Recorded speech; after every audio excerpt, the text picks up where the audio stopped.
My name is Tara McCullum, and I'm in Mr. Blanson's English class, American Literature. I'm actually doing a piece on slave narrative. I chose it because it's very interesting, and it happened in a very interesting era. And despite all of the um, things that slaves went through, they still held steadfast, and they began to let their creative juices flow as far as the literary sense. Slave narratives by African slaves from North America were first published in England in the 18th century. They soon became the main form of African American literature in the 19th century. Slave narratives were published by abolitionists who sometimes participated as editors or writers if slaves were not literate. During the first half of the 19th century, the controversy over slavery in the United States led to impassioned literature on both sides of the issue. Harriet Jacobs. To present the reality of slavery, a number of former slaves, such as Harriet Tubman, Harriet Jacobs, and Frederick Douglass, published accounts of their enslavement and escapes to freedom. Lucy Delancey wrote an account that included the freedom suit, an account that included the freedom suit waged by her mother in Missouri for their freedom.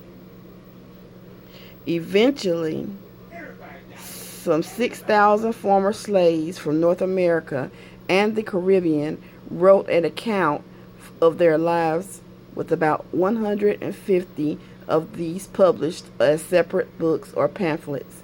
Because of the abolitionist editors, influential historians such as Ulrich B. Phillips in 1929 suggested that as a class, their authenticity was doubtful, with increased emphasis on using the slaves' own accounts and the research of broader classes of information. Since the late 20th century, historians have more often validated the accounts of slaves about their own experiences.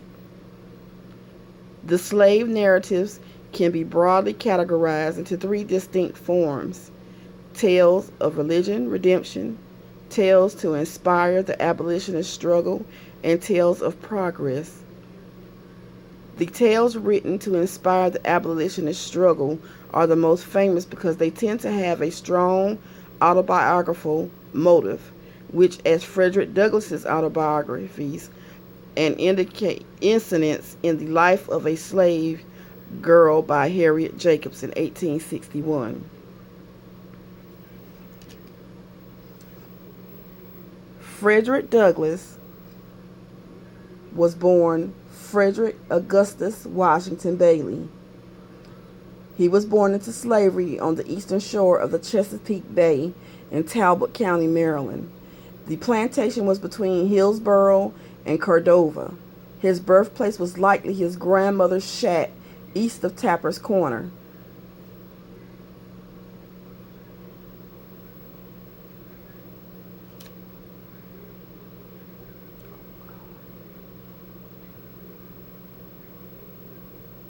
Douglass was of mixed race, which likely included Native American on his mother's side, as well as African and European. He was given his name by his mother, Harriet Bailey. After escaping to the North years later, he took the surname Douglass. Having already dropped his two middle names, he wrote of his earliest times with his mother. The opinion was whispered that my master was my father, but of the correctness of this opinion I know nothing. My mother and I were separated when I was but an infant. It was common custom in the part of Maryland from which I ran away to part children from their mothers at a very early age. I do not recollect ever seeing my mother by the light of day. She would lie down with me and get me to sleep, but long before I waked, she was gone. some of his actual work.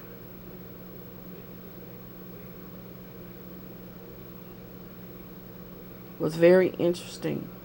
Very interesting reads. He actually traveled abroad.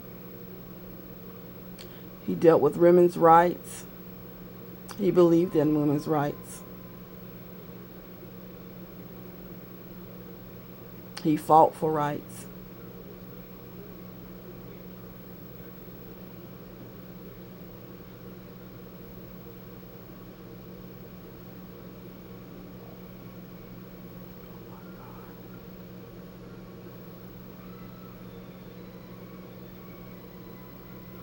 He talked about his life as a slave, which is all very interesting.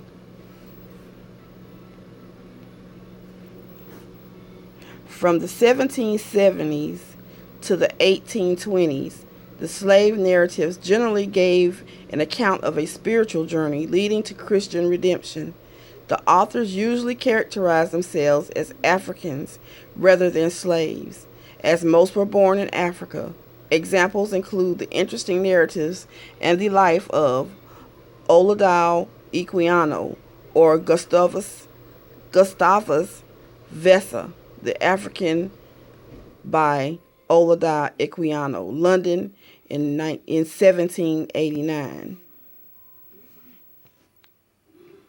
Before the American Civil War, some authors wrote fictional accounts of slavery to create support for abolitionism. The prime example is Uncle Tom's Cabin in 1852 by Harriet Beecher Stowe. The success of her novel and the social tensions of the time brought a response by white Southern writers such as William Gilmore Simms and Mary Eastman, who published what were called anti-Tom novels.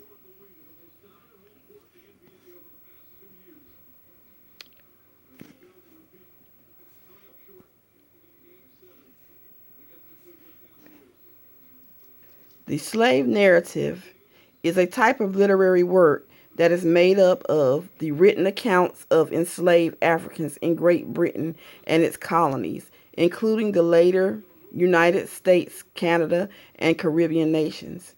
Some 6,000 former slaves from North America and the Caribbean gave accounts of their lives during the 18th and 19th centuries, with about 150 narratives published as separate books or pamphlets in the U.S. during the Great Depression in the 1930s. More than 2,300 additional oral histories on life during slavery were collected by writers, sponsored and published by the Works Progress Administration of President Franklin D. Roosevelt's administration. This is a picture of Harriet Tubman. We all know that she was born into slavery and that she was very essential in, the history in helping the slaves escape to freedom. Very, very, very glad that she's going to be soon on the $20 bill. I think it's great that they're representing her and not letting the fabulous things that she did in her lifetime go unnoticed. She actually did some work. She did writing. She was a wonderful woman. She believed in freedom. She was actually a strong woman. And she really, throughout all of the things that she went through, she held steadfast and she believed that every slave deserved to have a chance at freedom. She was an awesome lady, and I admire her. I admire her dignity.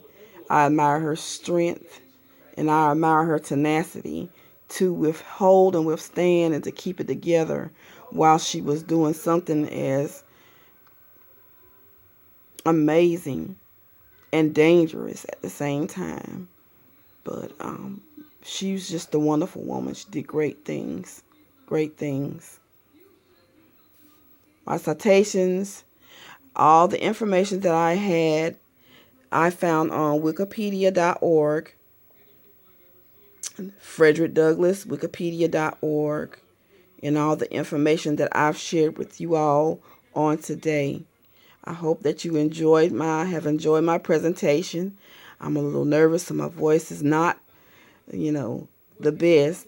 But again, I do hope that you have enjoyed my presentation, and I look forward to continuing to read great, great literature. Thank you so very much.